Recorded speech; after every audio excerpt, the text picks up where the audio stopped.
এদের সাথে কানেক্টেড একই সাথে। হুয়া ইব্রাহিম আলাইহিস সালাতু ওয়াস সালাম, তিনি ইব্রাহিম আলাইহিস সালাতু ওয়াস সালাম 5 বার মক্কা থেকে ফিলিস্তিন জেরুজালেম যাতায়াত করেছেন। এবার আসেন হিস্ট্রি সামনের দিকে আগাতে থাকলো। ইউসুফ আলাইহিস সালাম কুয়ায় পড়ে মিশরের বাজারে বিক্রি হয়ে গেলেন। আজকে যেমন ফিলিস্তিন আর মিশর পাশাপাশি, গাজায় আপনি ত্রাণ পাঠাতে পারবেন না মিশর ছাড়া, ওই কালেও একই অবস্থা ছিল, ফিলিস্তিন মিশর পাশাপাশি। ফিলিস্তিনের কুয়াতে পড়ে বিক্রি হলেন মিশরে। মিশরে অর্থমন্ত্রী হলেন, বাপ ভাই দাদা সবকে ডেকে পাঠালেন। 70 জনের পরিবারের বিশাল বহর নিয়ে ইয়াকুব আলাইহিস সালাম গেলেন মিশরে। এই প্রথম ইসহাকের বংশধরেরা ফিলিস্তিন ছেড়ে মিশর চলে গেল। মিশরে ইউসুফ আলাইহিস সালামের রাজত্ব এবং তার পরবর্তীদের রাজত্ব 150 বছর থাকলো। তারপরে যখন বিরোধী পার্টি ক্ষমতায় চলে আসলো, তথা ফেরাউন তিব্তিরা যখন ক্ষমতা দখল করে নিল, তো আগের ক্ষমতায় যারা সবচেয়ে বড় জোট ছিল ওদেরকে হত্যা করতে লাগলো।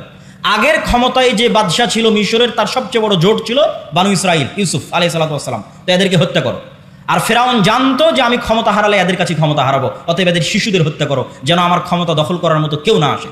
ওয়াইয নাজ্জাইনাকুম মিন আলি ফিরআউনা ইয়াসুমুনাকুম সুআল আযাব ইউযাববিহুনা আবনাআকুম ওয়া ইস্তাহইউনা নিসাআকুম। আমি তোমাদেরকে ফেরাউনের কবল থেকে বাঁচিয়েছি, যে ফেরাউন তোমাদের ছেলে সন্তানদের জবাই করত।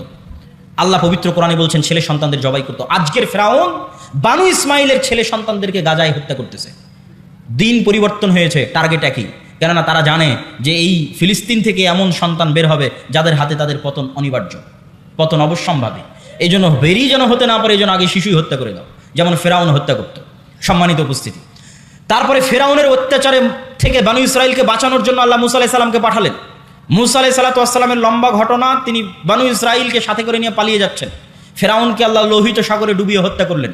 হত্যা করার পর মুসা আলাইহিস সালাম ফেরত মিশরে যাননি কেন? এই জন্য মিশরে ফেরত যাননি যে মুসা আলাইহিস সালাম পালিয়ে যাচ্ছিলেন না, মুসা আলাইহিস সালাম ইজ রিটার্নিং ব্যাক, ফেরত যাচ্ছিলেন। কোথায় ফেরত যাচ্ছিলেন? 400 বছর আগে ওনার বাপদাদা ইয়াকুব এবং ইয়াকুবের সন্তান 70 জন এবং ইউসুফ ওই যে জেরুজালেম ছেড়ে মিশরে আসছে, ওই জেরুজালেম বাপদাদার আদিভিটা, সেখানে ফিরে যাচ্ছিলেন। ইতিহাসের সত্য মিথ্যা জানা যায় না, কিন্তু ইতিহাসে লেখা আছে যে ইউসুফ আলাইহিস সালাম মিশরে মারা গেলেও তাকে তিনি ওসিয়ত করে গেছিলেন কবর দেওয়ার জন্য জেরুজালেমে। আর মুসা আলাইহিস সালামের কথা তো সহিহ বুখারীতে রাসূল সাল্লাল্লাহু আলাইহি ওয়াসাল্লাম বর্ণনা করতেছেন, যেটা ধারা বিবরণীতে আমি আসবো। তো আপনি যদি আজকের ম্যাপে দেখেন, লোহিত সাগর পার হয়ে ফিলিস্তিনে যাবেন, মিশর থেকে লোহিত সাগর ক্রস করে ফিলিস্তিনে যাবেন, গুগল ম্যাপে দেখবেন ফিলিস্তিনে ঢোকার আগে বিশাল মরুভূমি, সিনাই মরুভূমি। আর ওই ফিলিস্তিনে তখন বসবাস করত তৎকালীন বিশ্বের সবচেয়ে শক্তিশালী গোত্র, তাদের নাম আমালেকা গোত্র। তো ওদের সাথে যুদ্ধ করে জিতে জেরুজালেম জয় করতে হবে, এই জন্য অপেক্ষায় বসে আছেন সিনাই মরুভূমিতে। সিনাই মরুভূমি যেহেতু মরুভূমি, আর লোহিত সাগরের পানি যেহেতু লবণাক্ত, এই জন্য কোনো খাবার নাই, না মরুভূমিতে কোনো ফলমূল হয়, না মরুভূমিতে কোনো পানি আছে। এই জন্য সূরা বাকারায় বানু ইসরাইলের ঘটনা পড়ে দেখবেন যে আল্লাহ মুসা আলাইহিস সালাতু ওয়াস সালামকে বললেন, তুমি লাঠি দিয়ে পাথরে আঘাত করো, তোমার সম্প্রদায়ের জন্য ঝর্ণা তৈরি করে দিচ্ছি।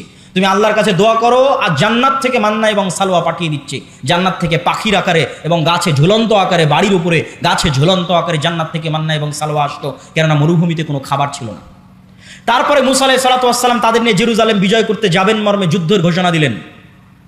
এরা ছিল নিমক হারাম কওম। আল্লাহর এত বড় নিয়ামত দেখার পরও এরা বলল, ইযহাব আনতা রাব্বুকা ফাকাতিলা, মুসা আপনি আর আপনার আল্লাহ গিয়ে যুদ্ধ করেন, আমরা যুদ্ধ করতে পারবো না। বলেন নাউজুবিল্লাহ। এই জন্য মুসা আলাইহিস সালাম জেরুজালেম বিজয় করতে পারেননি।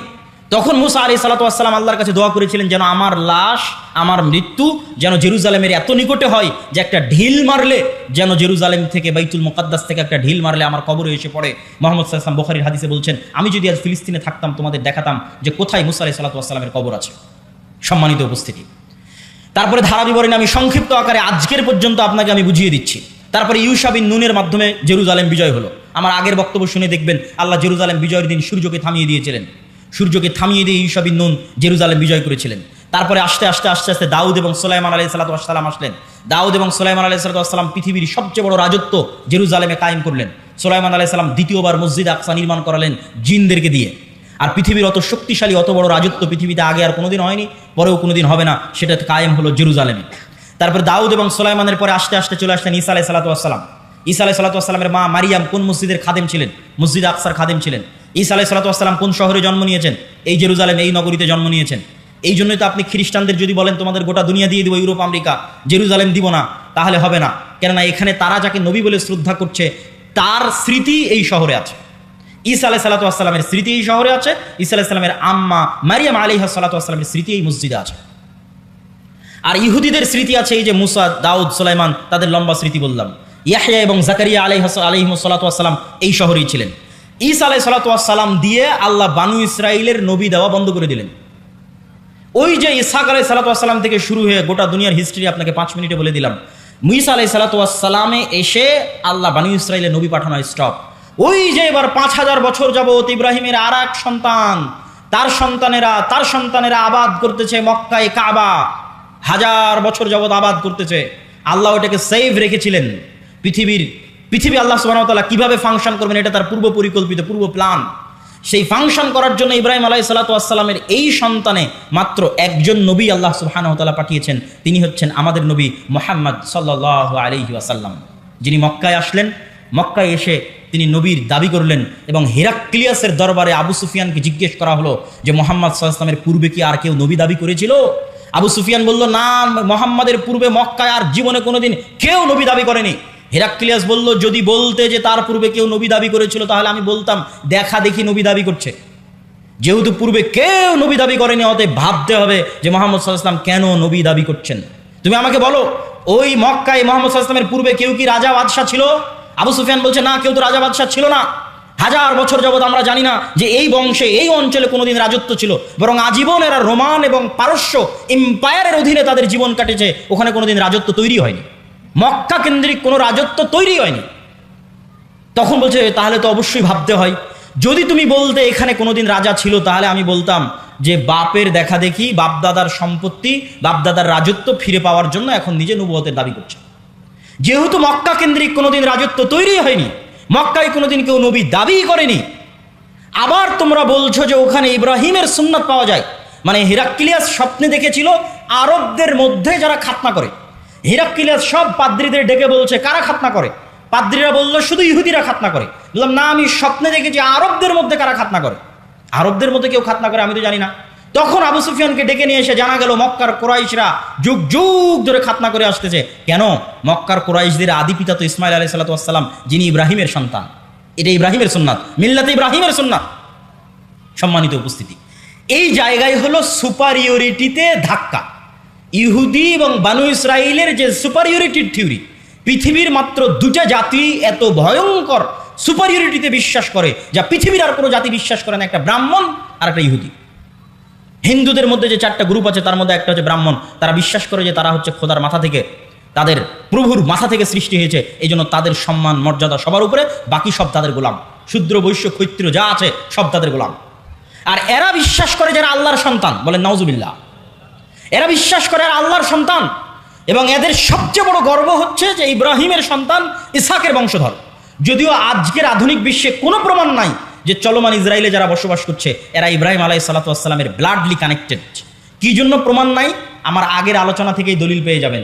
আগের আলোচনায় বলেছি ইব্রাহিম আলাইহিস সালাম নূহের সন্তান সামের বংশধর, না নূহের সন্তান হামের বংশধর, না নূহের সন্তান ইয়াফিসের বংশধর?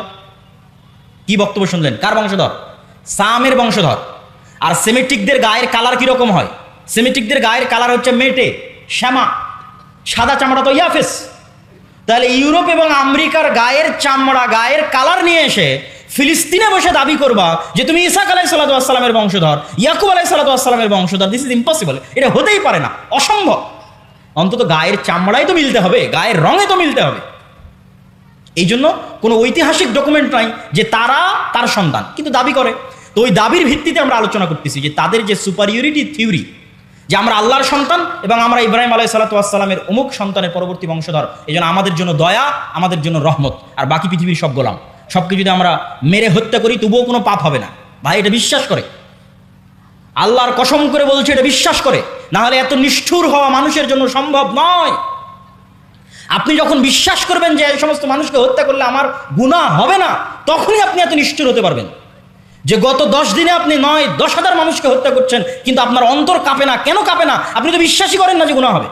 ওই যে সুপারিয়রিটি থিওরি, সারা পৃথিবীর সব মানুষকে যদি হত্যা করে দেওয়া হয় তবুও তাদের দৃষ্টিতে তারা গুনাহগার হবে না, কেন? তারা হচ্ছে আল্লাহর সন্তান আর বাকি সব হচ্ছে গোলাম। এই হচ্ছে তাদের বিশ্বাস।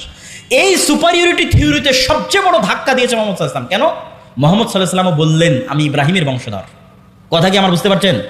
মুহাম্মদ সাল্লাল্লাহু আলাইহি ওয়াসাল্লাম ইব্রাহিমের সন্তান, ইসমাইলের বংশধর, বানু ইসমাইল।